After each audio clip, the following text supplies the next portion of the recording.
So I spent my whole life watching my relatives do people wrong, dirty, whatever, keeping my head down, not speaking up and acting like I don't know anything.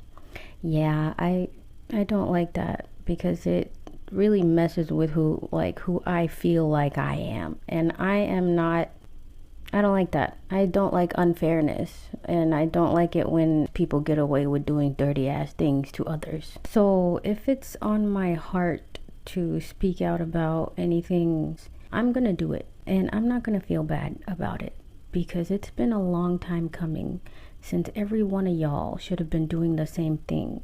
Whether you are my family, my friend, my acquaintance, any of y'all, you guys should have all been doing the same thing. We all need to have uncomfortable conversations and hold everybody else and each other accountable and move in integrity. And if you don't know what integrity means, integrity is doing the right thing when no one is looking. Taking accountability means addressing what we did wrong to others and healing it in order to grow and be better. We can't move forward if we don't really work on ourselves. It starts with us.